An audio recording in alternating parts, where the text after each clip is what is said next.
Hello and welcome to Kump. Hello. Hello, Lucy. Hi. Welcome to the Kump podcast, the premier podcast for comedy related to the news, related and topics. And make sure, now that you're here, make sure you like and subscribe. All right, we tried this last week and it worked. So you can be part of something that works. Just you gotta come. You're here, like it because it's good. Trust me, it's good. All right, don't pull this nonsense of like, well, let me see if it's good or not. Just what's it? It's nothing to you. All right, you're here anyway. All right, so just like it and subscribe. Hit that's not it. There's a notification bell thing, and I'm gonna make a graphic. All right, because people don't know. You could hit because people have been saying to me, "Where you've been doing this for months, and I thought you were gone. I thought you had passed away. That you had gone to Tibet, and now I have all these episodes, and YouTube didn't tell me because there's a bell in there, right? And you have to. It's like the Enlightenment, right?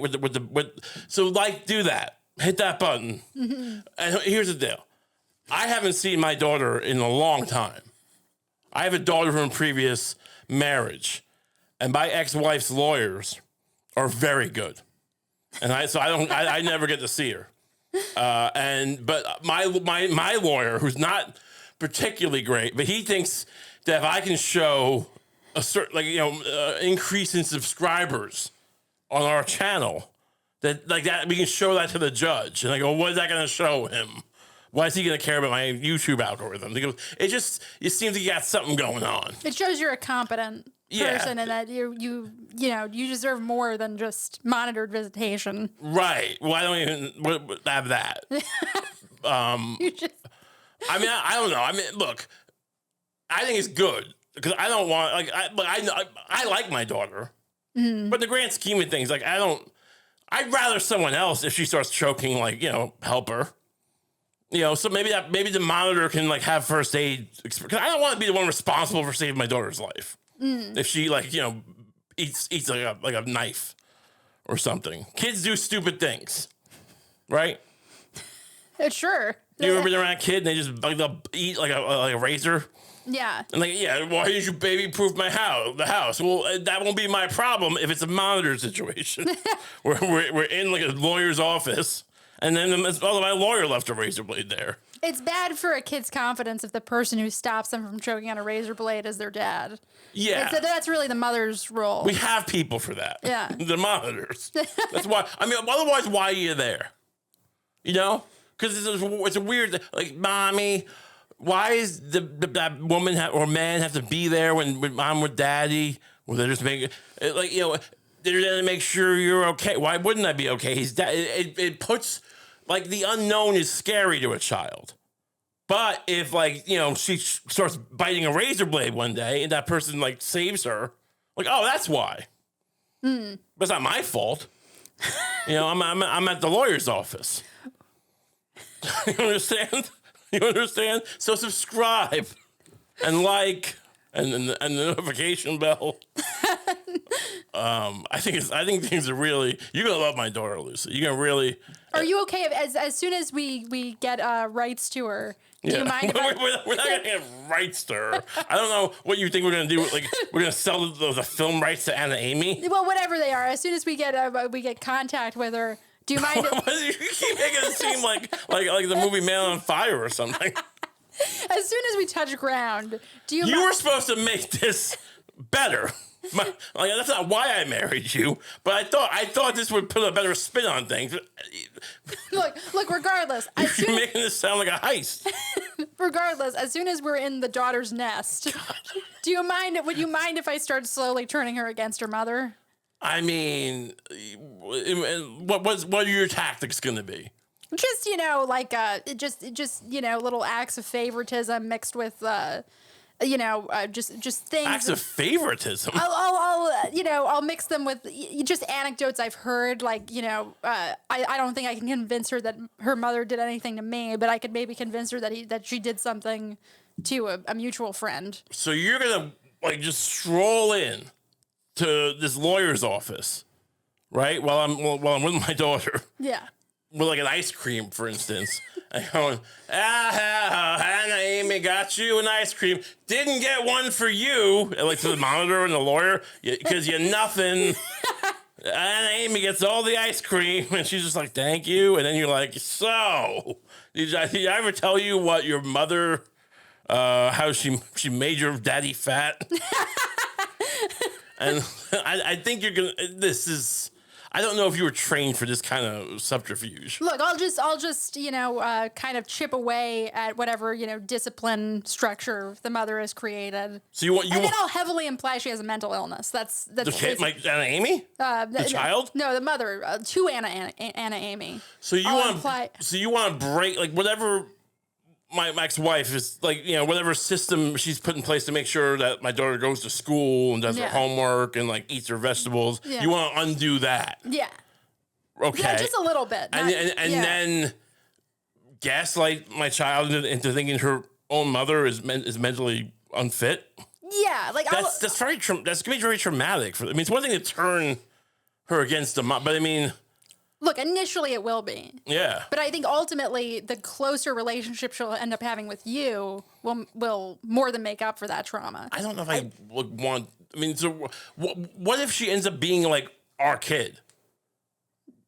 I don't know if I can deal with that. Yeah, who wants that? I don't want to be a deadbeat dad, but I don't want to be like, her dad. I'm not saying like we signed a contract or anything, but like, that's I didn't get into this relationship thinking I'd have that level of responsibility. What's the goal here then? Why are you trying to bring? I'm just trying to get into just friendly competition. Friendly competition. It's good. It's good for women to have healthy competition with each other. I'm gonna buy you a plant. I gotta teach you to nurture things. This is not how you win a child's love.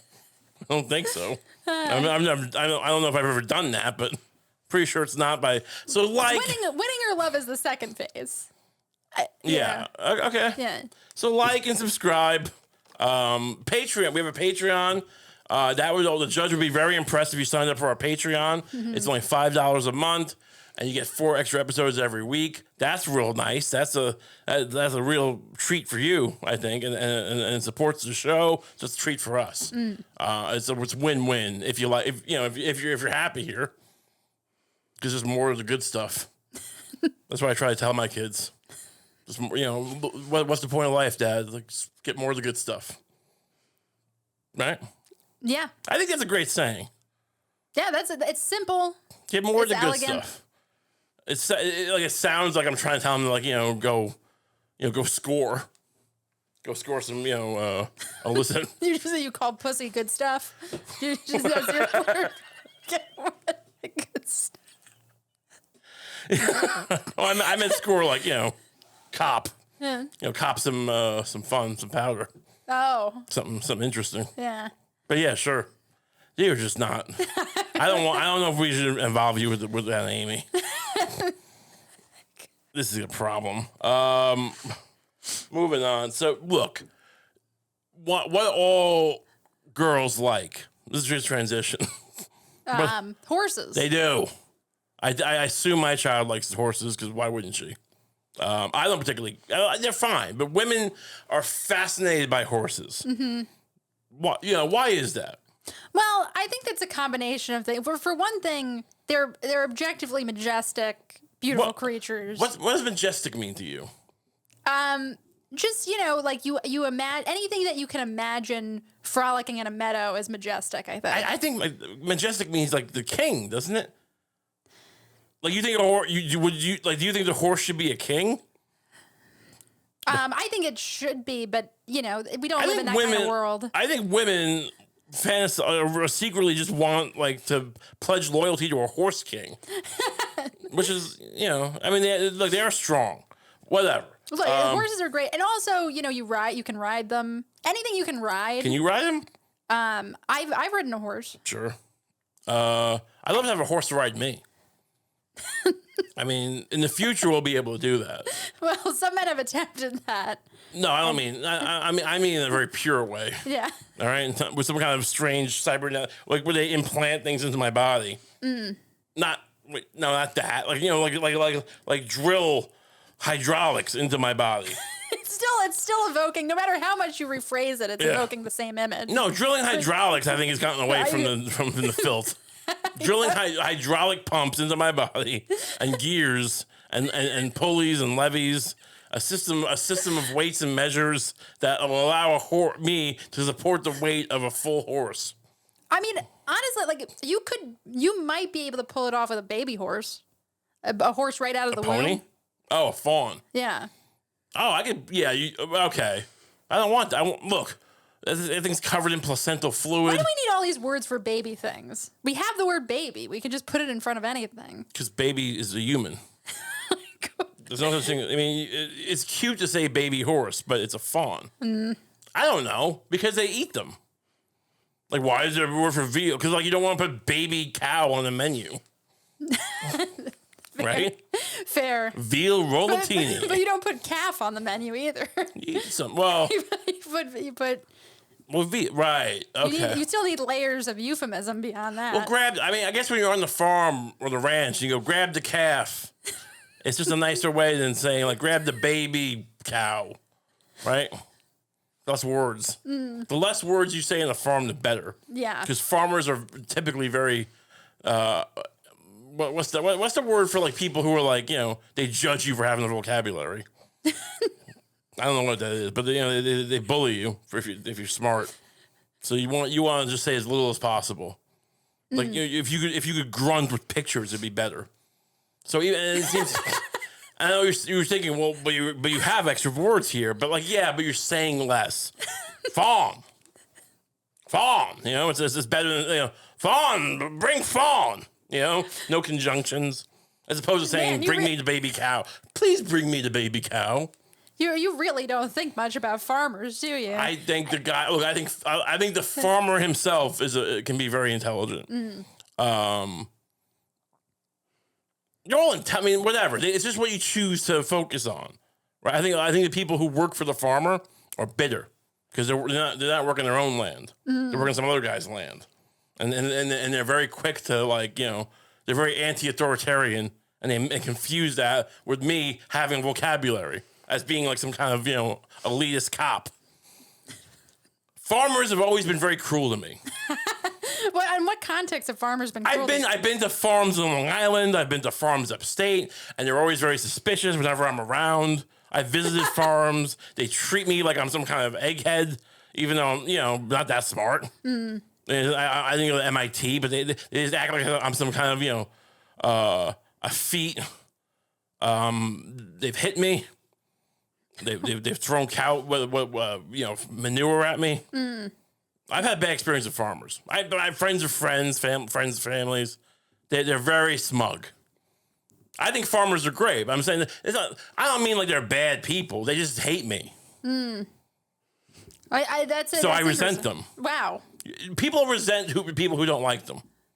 That's fair. I'm not some city guy judging farmers. I once sort of had a crush on a farmer. Get out of here. Because I worked on a farm in upstate New York. Yeah. Not really. I wasn't like, really tilling the earth or anything, but I did like there was a farm and a restaurant.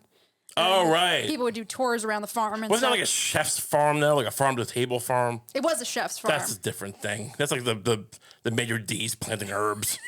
That's not. I'm talking about guys who plant Monsanto seeds for rutabagas. That shit. But there was an attractive guy who kind of ran the greenhouse. Like he was the head farmer of their greenhouse. Yeah, he probably had a part in his hair though. And Did he have a Moe haircut from Three Stooges? He had kind of like a shaggy haircut. That was you fell in love with a fake farmer. But go on. I'm bursting your bubble before you even tell the story. But tell me about how grand he was.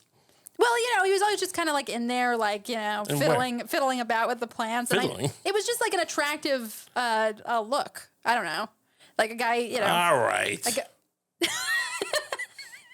He didn't friggin' fiddle around with some stupid computer audio equipment. He just worked the land. Not like some guy who can't even talk to his own daughter. I get what you're getting at. No, I like this more. Well, you have a nice tan. He was pretty tan. He had the farmer's tan. Yeah, I'm sorry that there's no sun in the studio. I'm sorry. I got sunburned last week. Well, look, I was a child then. Now I realize that real men, work with cords. Real men drill hydraulics into their backs and instruments of death. Anyway, point is, why are we talking about farms? I don't know. Oh, right. Oh, yeah. The veal. The Kentucky Derby. This is a strange transition into the Kentucky Derby. It's the grandest of all races, I believe. Is that true? It's today. Prestigious. We're recording this. It's probably happening right now. We could be, but we're not that kind of show. We're not. I got into horse gambling earlier in the fall. Last fall. This would have been great for me, but I burned out very quickly on it.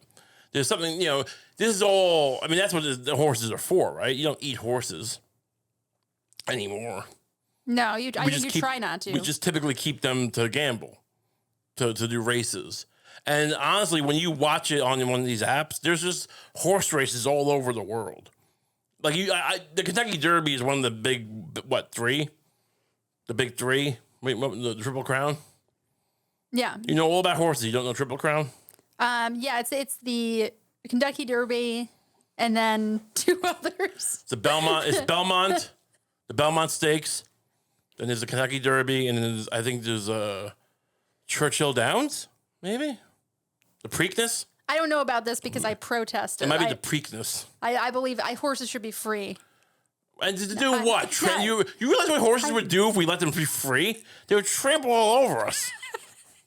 They would destroy our lives. Do you think horses would attack us if we liberated them? Of course they do. We spent the last 5,000 years just subjugating them, making them carry us around as we conquer other people. Yeah. I'm okay with that. I'm okay with them carrying us around if we need to, just get from point A to point B.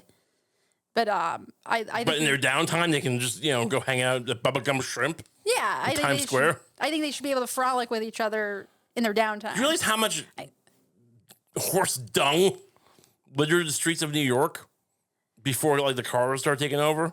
Oh, right. It was up to your waist in horse dung. Yeah, but I blame horse manure. I blame Boss Tweed for that. Boss Tweed. I think he could have. I think he could have.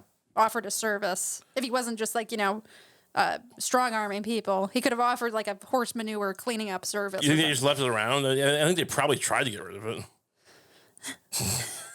You think you're gonna go back in time and hey, your only idea is we should do something about this manure. It's what?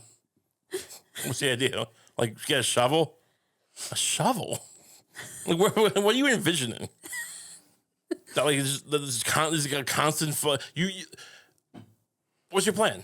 I don't know. You just get a lot of shovels, a lot of people to shovel the horse manure, or maybe people clean up after their own horses. I don't know. Right. You could ship it up. You could have composting stations where it could be sent up to feed the earth and be used to create farms and stuff. Oh, to grow vegetables, you mean? To grow. I thought you were going to feed poor people horse manure. I mean, can you eat manure? They want to, but I don't think most people want It's probably good for you, right? Is animal manure bad for you? I don't think it's great. Can we Google that? But just write, is horse manure safe to eat? I think we know the answer, but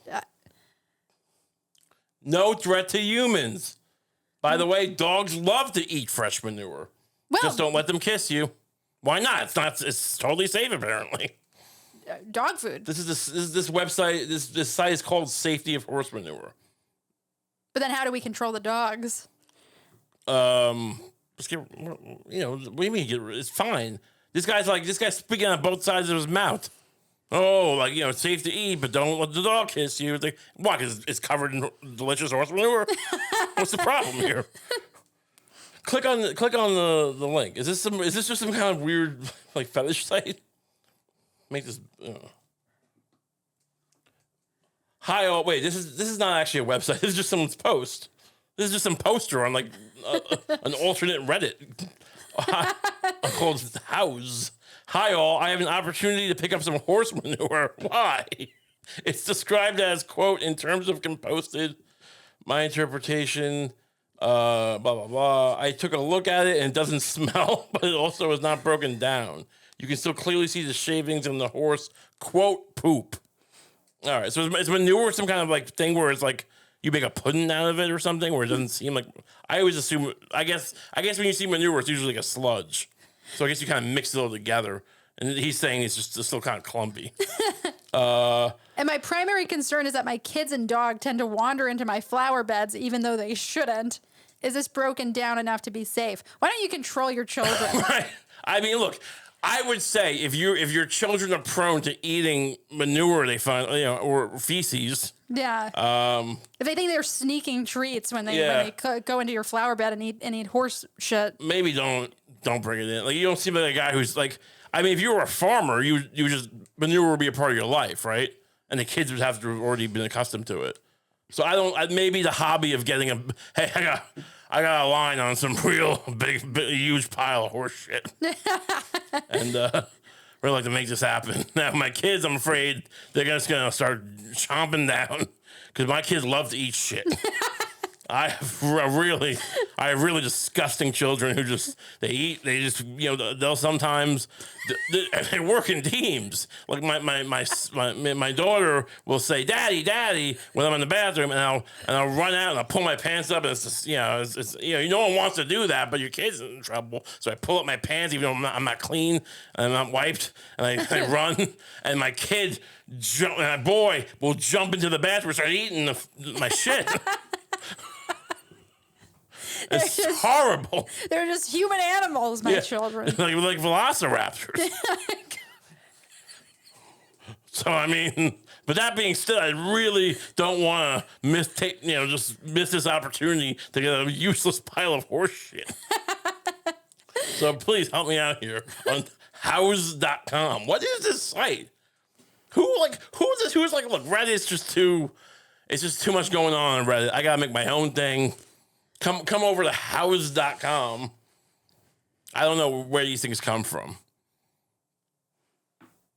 Nothing? Yeah. This is a... There is this guy. Okay. I stand corrected. This is from 18 years ago. This is a real treat. We're looking back into the internet. Yeah. Now I get it. This is before Reddit, before all these things got consolidated. The internet used to be a fun place. Before all these sites, these like social media sites and like Amazon consolidated everything. And you had things like house.com where someone would ask about whether their kids can eat horse shit or not.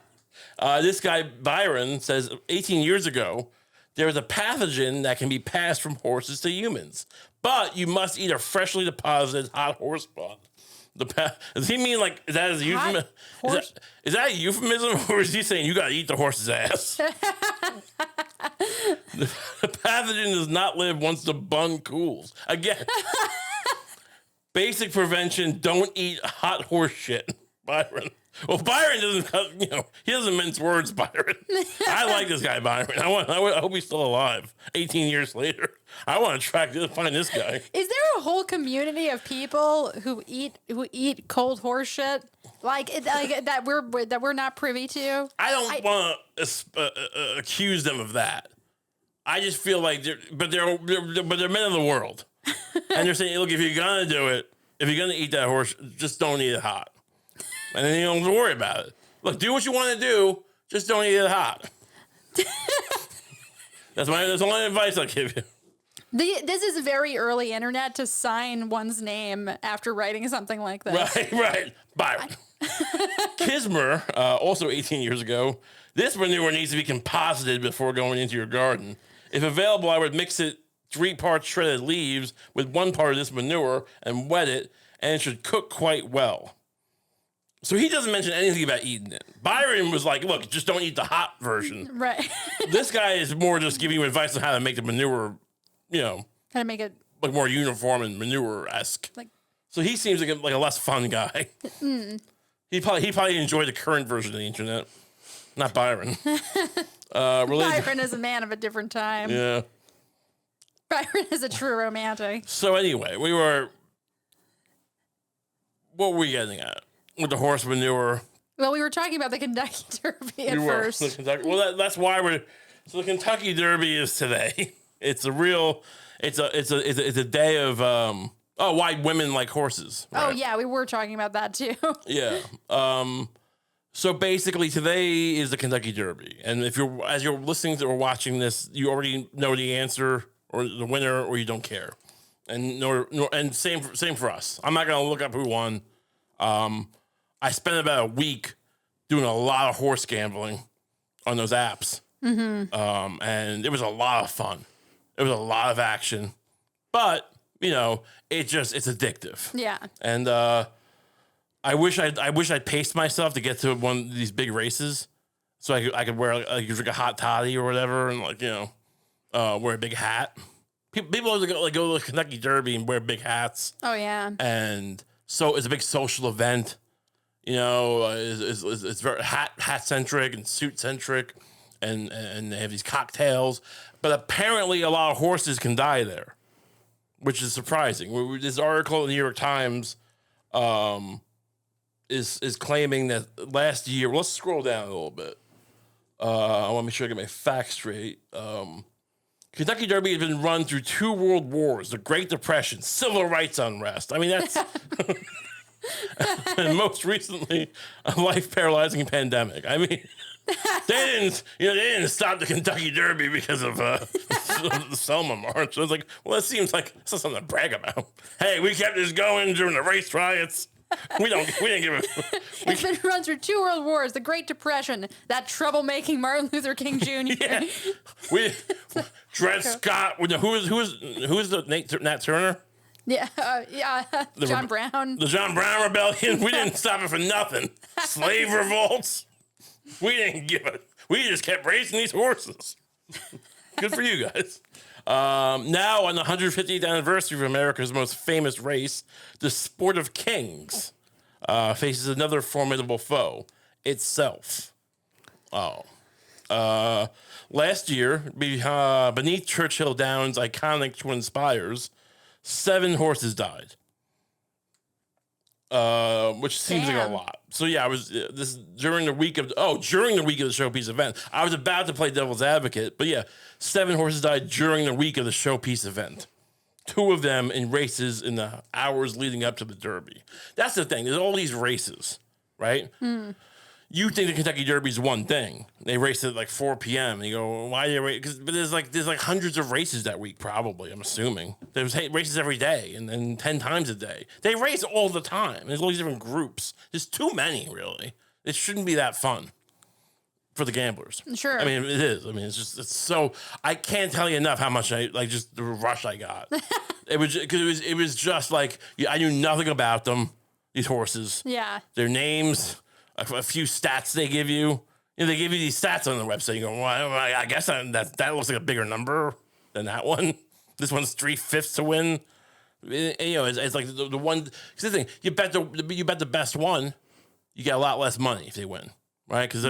But also, the winner only wins half the time. The number 1 horse only wins half the time, or something like that. So you can't even be conservative, right? Right. It's not like betting the Patriots when they were good. And to win the Super Bowl, and you're probably gonna win. No. Yeah, I mean it's not intuitive, but it's like the victory is so much sweeter when it's just random. But I knew guys who would they have all these things they do, these exactor things. You pick these 3 boxes and these 2. When you put 2 horses here, there's all sorts of weird math. Sure. All of a sudden, guys who are grave diggers are literally John Nash from A Beautiful Mind. But are there machinations actually helping them, or is that just like the kind of, or is that just the delusion of addiction? They told me they did. Yeah. I didn't see their bank accounts. They said, these were guys who I worked with in blue collar, jobs, who told me how they were consistently profitable, but they're working with me. So how good? I don't know. Sure. I don't know what it seems suspicious. It seems like but who am I to say? I'm a bum. But it's so fun. It's the point. It's so much. It's just so the rush you get because the horses just are running, right? And you pick this horse and it's ahead. If it's leading in the beginning, it's probably not going to win. Yeah. It's so crazy. The swings that happen are insane. You bet some horses, didn't you? I did. I think I may have gotten you into it. Yeah, you did. Why are you being so silent then? Yeah. Well, I because I went to the years ago. I went to the Saratoga racetrack and I bet on the second to win. Yeah. Because I like the name of the horse. Right. And it won. What was the name of the horse? Escape from Reality. And it was the Queen song. Yeah. And you know what? I don't think I even made that connection. Oh, really? I know that song, but I didn't make that connection. I was just like, oh, it's Escape from Reality. This is whimsical. Oh, okay. But that probably was what it was about. It's Bohemian Rhapsody. Yeah. It's probably the year the movie came out. But yeah, so I was like, maybe I'll just get on the app and bet on a couple of races just the way I did it last time and just bet on the name. Yeah. And I think it worked once and then swiftly stopped working. Yeah. No, it's too good. But that's what drives this horse death enterprise. And I don't want to slander the Kentucky Derby, but according to the New York Times, a lot of horses are dying. At least last year. Is it happening this week? Well, no, I guess next year when they publish an article next year. Everything in the New York Times apparently is a year behind. Yeah, but is there in the days after 5 more sustained fatal injuries? Are they saying did they say how? Let's go through it. Let's not accuse them of journalistic malpractice just yet. Yeah. It got so let's go. We didn't really even get to that. Go back up. Last year, but Churchill down 2 of them in races in the hours leading up to the Derby, and the days after 5 more sustained. You did read this. I'm sorry. Prompting Churchill officials to move their races to another Kentucky racetrack. So they think the problem was the racetrack? I mean. We forgot we left a bunch of rat poison on the racetrack. We had a lot of rats because the locals got really into eating horse shit because of this web post they found, and whatever, they just kept people leaving it around. Rats, we put rat poison. I don't know. The horses are dead. It got worse. A cult trained by the sport's most recognized and controversial trainer, Bob Baffer. It's a strange way to put it. Not the sport's greatest or most successful, most recognized. What does that mean exactly? Because often, when you recognize someone, it's with an award, or they just mean the most notorious. I wonder why he's controversial. He kills horses. He just kills them. He has a thing where he just motivates the horse. If you don't win, I'll kill you. If you don't win, I'll shoot you in the fucking head. You piece of fucking. You think I won't kill a horse? I'm Bob Baffer. He died at Pimlico Racecourse hours. Wait, hold on. A cult trained by the sport's most recognized and controversial trainer, Bob Baffer. The horse died. Died at Pimlico Racecourse hours before Mr. Baffer saddled the winner of the Preakness Stakes, the second leg of the Triple Crown. I don't understand that sentence. 2 more horses not trained by Mr. Baffer died in races surrounding the Belmont Stakes, the 3rd leg in June. Wait, hold on. Why are we bringing down Bob Baffer here? A horse trained by Baffer died at Pimlico Racecourse. And then he did good with the horse. And then 2 more horses not trained. So why are we acting like... I guess they're saying that this guy's this is a very confusing arc. I think... Just for context. I think I got it. Yeah. So basically, I think what they were trying to do is go, hey, look, this guy... It's not just shitty horses. This guy is one of the most recognized guys. And his horse died. Right. And 2 other ones that weren't his died too. But his horse died, but he's also the most controversial. So what does that mean? We don't know why he's controversial. I just looked it up, and the controversy is basically that his horses have been linked to at least 30 failed drug tests in the last 4 decades. So right. So he's drugging them up? Okay, I forgot. Look, because we did skim this article before. I just totally forgot. There's a whole. So I mean, if you scroll down, they're gonna plug their documentary and then say a lot of this is blood doping. Which is interesting. I didn't know horses could blood dope. Yeah, I wonder how they do that. I guess they just shoot them up with just feed them pills. EpiPens. Pills? What pills do you think? Adderall. You think they just give, honestly, I thought you when you first said pills, I thought you meant like they were giving them oxys because it's dope. But the fact that you went to that's actually very fascinating. What would happen if we just gave horses a bunch of Adderall? Is that why there's an Adderall shortage in this country? We're just going to horse feed. We're just giving horses buckets of fucking Adderall. Oh man, that would be interesting. You think Adderall is not usually that good for like things like I mean, it's a quick race though. It could you wouldn't want to give it to like LeBron James probably during a game, right? Because it's like I think you kind of have these fall offs and like it probably cramp up. But for a quick race, give the horse like maybe 10 tabs of Adderall. Just take it from your kid, and like that could be very. Maybe we might have to. I always say this, but we might have to remove this episode or this part because I don't want people stealing our idea. Because we're gonna next year we might be in the Kentucky Preakness. So let's see what's going on. At the historic Saratoga race course in New York, 13 horses died while racing and training at the sport's signature summer meet, including 2 who seemed poised to win their races before breaking down near the finish line on nationally televised broadcasts. I didn't hear about this. I hope one of them wasn't Escape from Reality. Oh, Escape from Reality, like no, he's already jerky and glue. Yeah. You think, did he win? Yeah, he won. Okay. What was that, like 5 years ago? How long do you think it was more than that, probably. How long do you think this game goes on for? Do you think this horse is like Nolan Ryan? Like you think he's like Cal Ripken Jr.? Just freaking playing for 30 years? Yeah, he's been dead for. They shoot them. I'm sorry. No. It's like I don't know why. I mean, I guess he might be studded.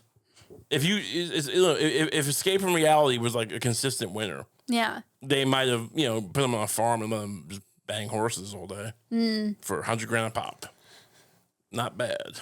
Not bad life. That's not a bad life, yeah. Just eat all the manure you want, banging other horses. Wish I was a horse. Love to bang.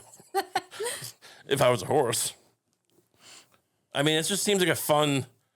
It seems like you do your job, and then you get the reward.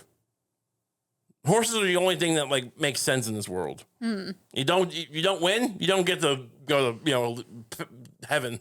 That's heaven for them. They just eat Adderall and bang horses for money.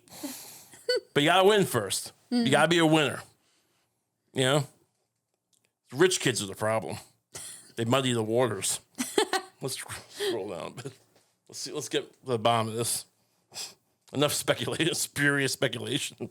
Over the past 12 months, the New York Times analyzed confidential documents and covert recordings made by law enforcement and obtained exclusive interviews as part of an investigation into why so many horses, supposedly in peak physical condition, were breaking down so frequently. In the documentary, the New York Times presents Broken Horses. Now streaming on Hulu. The Times found that's broken horses.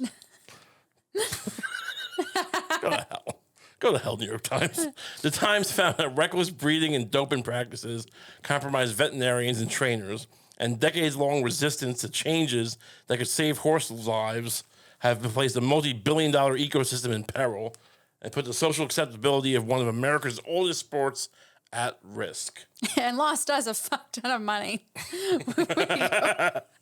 They did this whole documentary because some New York Times journalist lost his life savings at the racetrack. I mean, when his horse died at the finish line. I don't know a lot of journalists, but I bet a lot of them lose big horse gamblers. Mm-hmm. It just seems like because they think it's more noble. They're seedy people. Yeah, they think it's not. They think it's that you get into it because of the hot toddies and the the Pimm's cups, all these cocktails and the hats. Right. But then you start betting. And you start giving, give that horse a Adderall. They're like, I'm an intelligent person. I know when to stop. I mean, but they don't. You start writing articles. Just give horses Adderall. It's fine. Yeah. Give it especially escape from reality. Oh man. So I don't know. Is there a triple crown in play? No. I guess they'd be talking about that, right? I can't think of a way to care about this like that particularly. It doesn't seem like that big a deal. It doesn't seem like the highest stakes thing in the world, unless you care about horses, which It seems like you should. Is this more or less important than kids being dragged off college campuses for protesting a war? I don't know. I do like horses. Right. So everyone, we're moving on because I just can't. I just realize it's horses and I don't care. Let's talk. So what's going on with these kids? We were talking about it last week a bit, right? Mm-hmm. But they're at Columbia, they're at USC. There's these encampments, right? They're protesting, and then this week they all went in these New York, these NYPDs, the LAPD, I think, respectively, and they stormed in and they took back these college campuses. What say you? It definitely seems like, it definitely seems like I don't think they would have done this if it was a cause that they were just like more ingratiated to. Right. And for that reason, it seems unfair. Like, it's like, they would have, like. You think they would have let, if this was to stop giving horses Adderall, they would have just let these protests go on indefinitely? Possibly. I think that sometimes if the university can co-sign it somehow, if it can somehow like improve their reputation, like as their social justice reputation, then they'll encourage the students and they'll do kind of what they can to cooperate with them. But when they're protesting the university itself for its entanglements with a country that's like, I think even generously speaking, committing war crimes, like it's like now it's sure. It's like, oh, we're gonna crack down on you. Is this because and also like this, and also nonviolent protest methods are violent now, and like making noise is now like an act of aggression. Well, I think they were throwing. I mean, look, to be fair, I think some of these kids might have been throwing eggs. Well, look, if they're throwing eggs, they're throwing eggs. I don't know if they're throwing eggs. I mean, I just said that as a for instance. Yeah. I think some of them are being like bullying sometimes. Right. I think in the group of that thing, here's the thing.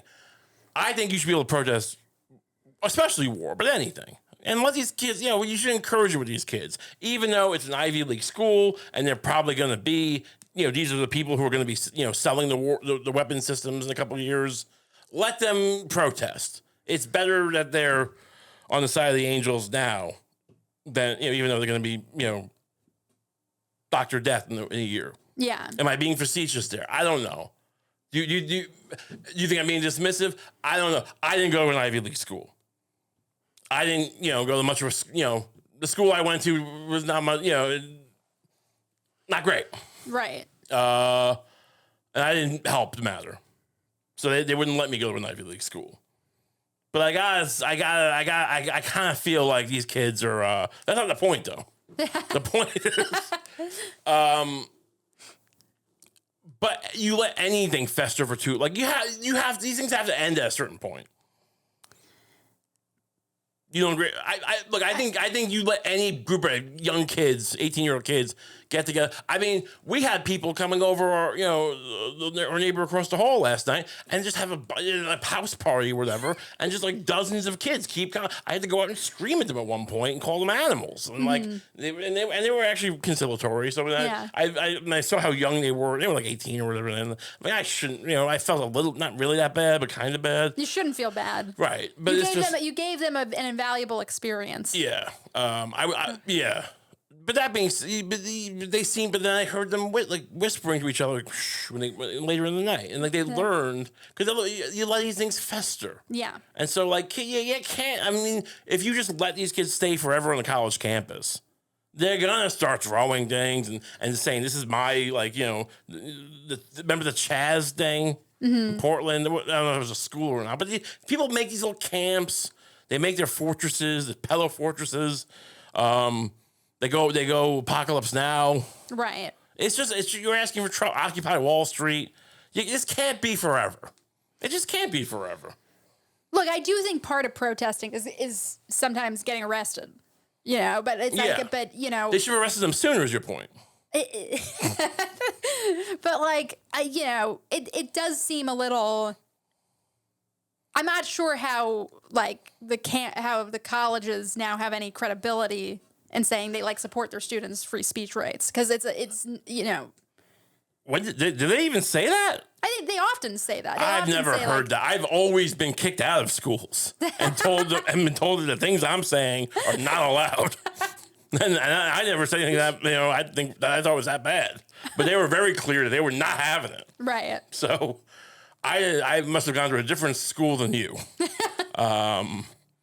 That being said, yeah, I mean, these schools are... Out of college? You got kicked out of college? I was treated poorly by the administration of college, I feel like. I was not... I didn't know that. I thought you just dropped out. I just you were mistreated?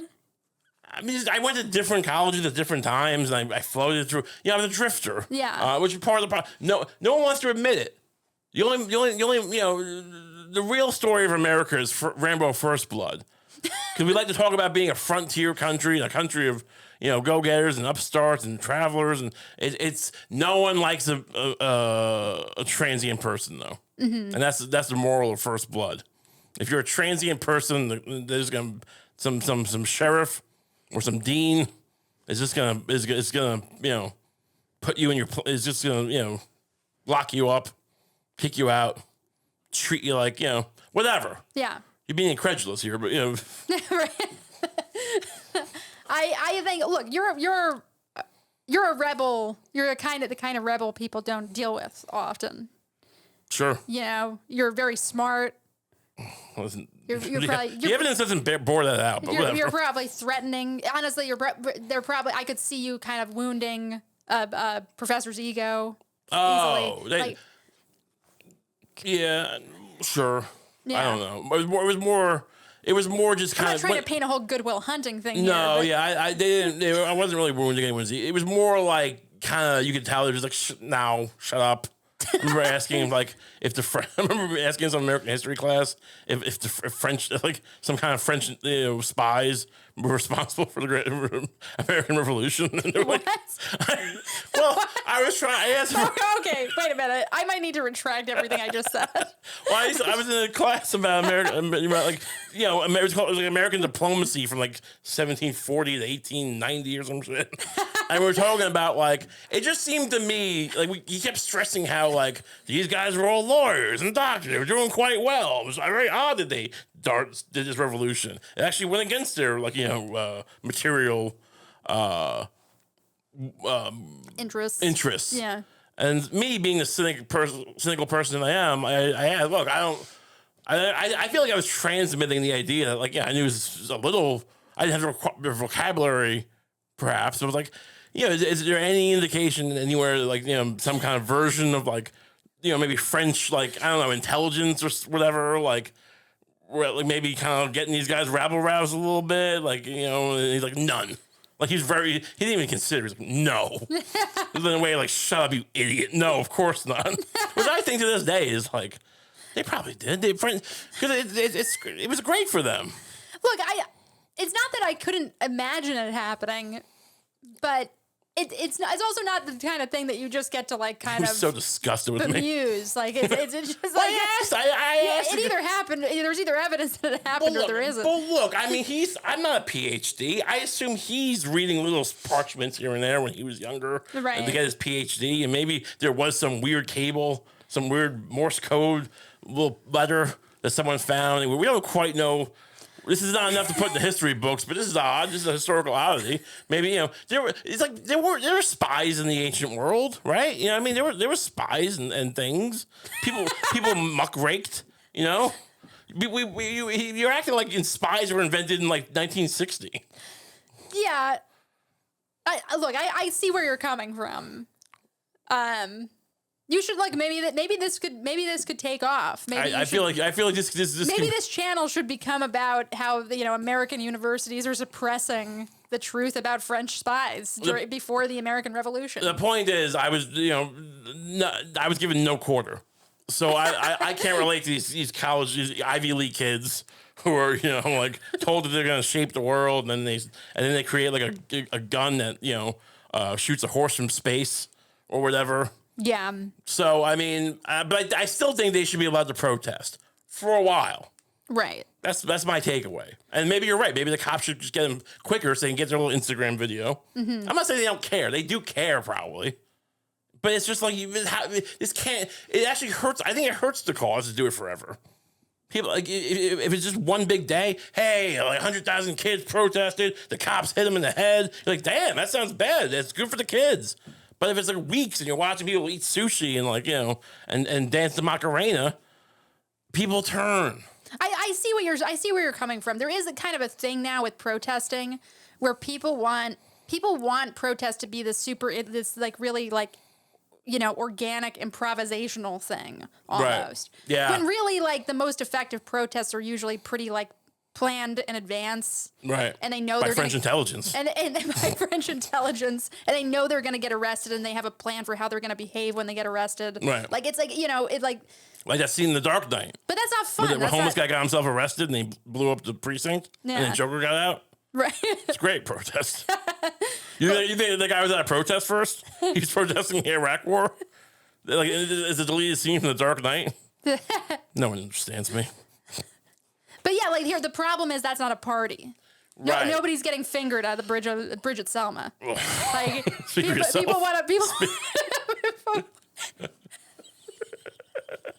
want to go to these protests and hang out and get fingered in tents. Yeah, a lot of fingering in your version of protest. I mean, you really just focus.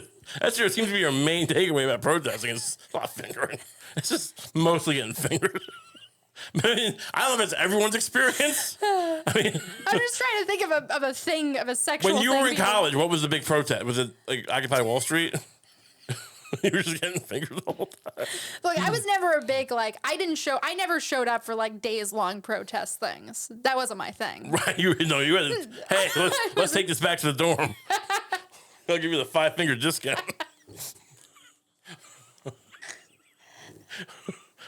Why don't you occupy this street? Yeah. Also, I mean, you made a point. I forget when I don't know if you made this on the podcast or not, but you made a great point that also the left tends to just protest too many things at once. Sure. There's too many pet causes present. Yeah, turtles. People never really look unified. It's paper straws. Yeah. Greta Thunberg's probably just drifting around these protests. Hey, don't forget, it's getting too hot. And people will say, but but all these issues are interconnected, and it's maybe they are, but people's brains just don't work that way. Right. It's not they're not realistic about how people internalize things. I think it'd be good if I went to some of these colleges, maybe. I feel like this is wisdom that they don't get from their the people who wind up in the administration or the professors or just their parents don't. I have wisdom to give to young people. I don't just have to yell at them, when they make noise. So maybe, I don't know, is there some kind of charity thing where I can go to these college camps and just tell these kids that you can eat horse manure? It's actually not bad for you. It's as long as it's you can't see the turds, it should be fine. And it's actually just don't let your dog kiss you for whatever that guy was saying. You should do a version of the Kendall Jenner Pepsi can commercial. Right. Where it's an Israeli kid and a Muslim kid, and you're handing them both a what do they call it? A hot horse bun. A hot horse bun, yeah. And you're saying, don't eat this yet. Let it get cold. Right. Yeah. Well, that's a great point. And that's why maybe Greta Thunberg should, she'll be like, well, it's getting hot. Look, this kid's got a point. Because of global warming, you have to wait longer for the horse shit to cool down before you eat it. And then they will. I'll be like Herb Brooks. I'll unify, these great nations against me. Yeah. That's what we need. Israel and Gaza just need a third party. They need like a worse country. Like a country to fight together. Yeah. We gotta invent a religion. That's people. How do we fix it? Hey, I love that your takeaway from the Israeli-Palestinian conflict is let's introduce a third religion. Like a religion, like a religion that is just really hateable from both perspectives. Careful. Can you be careful? I don't know if we should be fanning religious hate. I mean, I get what you're saying, but maybe we'll just.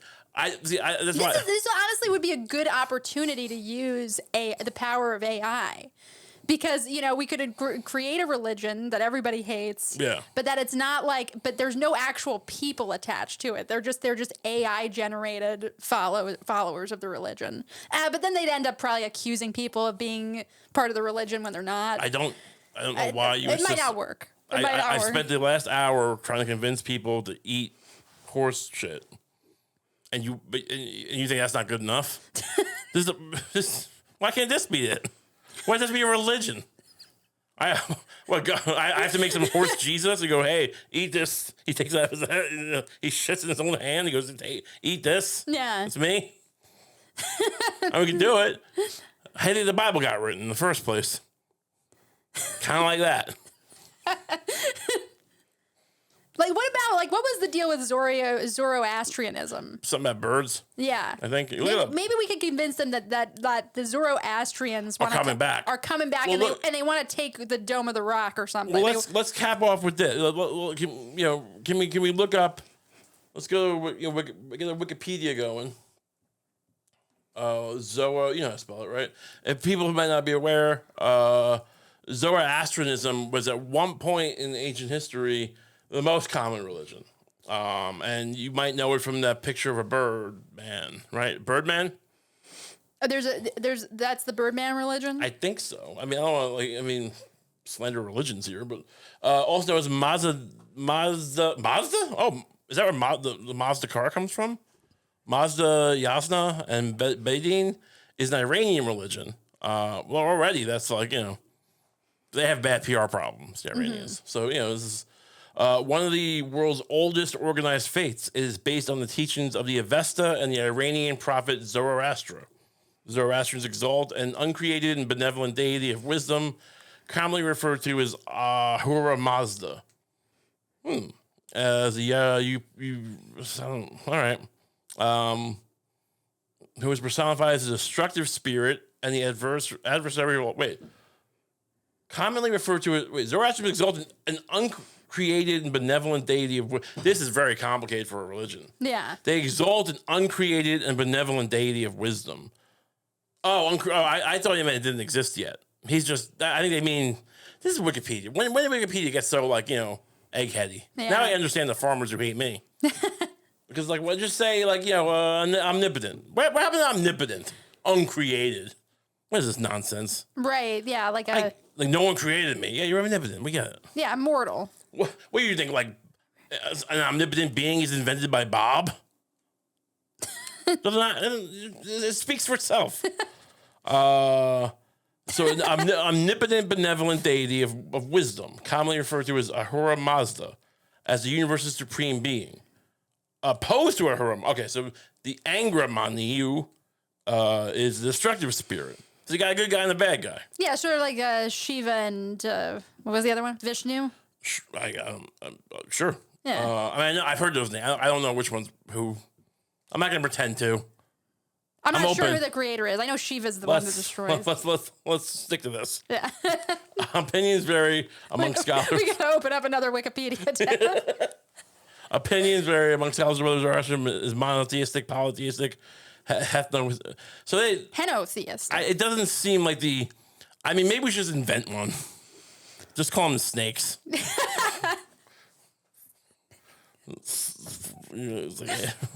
Yeah, the silver snakes. Yeah, sure. We wanted the silver snakes. You like the alliteration? I like it. I feel like the snakes. The sloppy snakes. Sloppy snake. The sloppy snakes are coming for the. But that's not menacing. How about you call it the snakes? I think you got, it's not like pretty Pepsi. It's just Pepsi. This is branding, Yeah. It's not like, it's not like awesome Apple computers. It's Apple. Snakes. Just call it snake. All right, fine. Just call it snake even. Yeah. So it's like, oh, you wanted the snakes? I'm one of the snake. So it's like you don't even do the plural. Okay. And you go, and what do the snakes do? And like, so what do they do? The snake, they just eat their own shit. They eat their own shit, and they think, and they hate God. You're not good. We need something. And they have a God. We need something more. They hate. We need something more. We need something more. We need to tell we need to make these videos of some guy in a snake costume telling kids to eat horse shit. Well, how about what if a big tenet of their religion is like just gross, just being kind of like gross and grossly sexual. That's always something that turns people against. Well, having a lot of chest hair. What do you mean? Just like. What do you mean? Like they operate the bang bus? Like maybe they wear something that like shows that obscures their penis but shows their balls. And it's like a religious garb, so you can't tell them not to wear it. It's that would drive people nuts. Yeah. People would hate that. Sure. And they play, and they're really the Dave Matthews Band. Yeah, right. They play it constantly. Crash into me. Yeah. No, honestly, I already hate these people. Yeah, and they're what's their like big? We need one more thing they do. Everything's three things. They're where they eat. We decided they eat shit. No.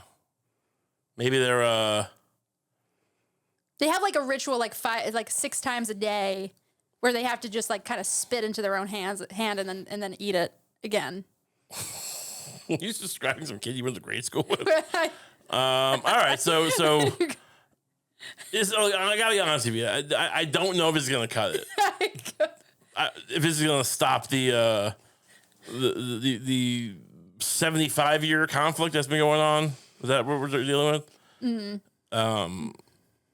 Maybe. Is this called the Intifada? It's definitely not going to stop the conflict. What? That kind of negativity. All right. They spit into their hand. I think they need to be doing something worse. They can't be spitting in their hand. It has to be like...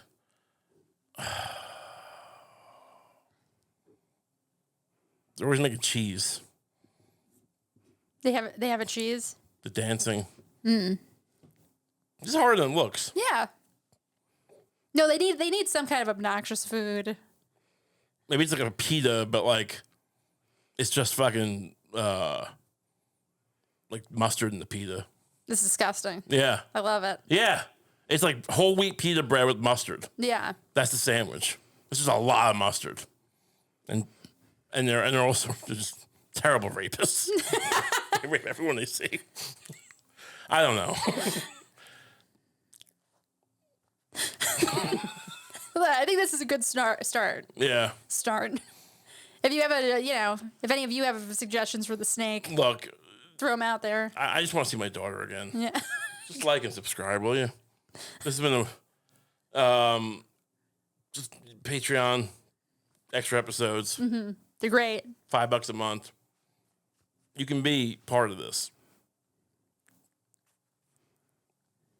Anything to add? Thank you. Yeah. And appreciate you being here. And we love you. Yeah, no, yeah, just whatever. Just enjoy yourself. We'll see you next week.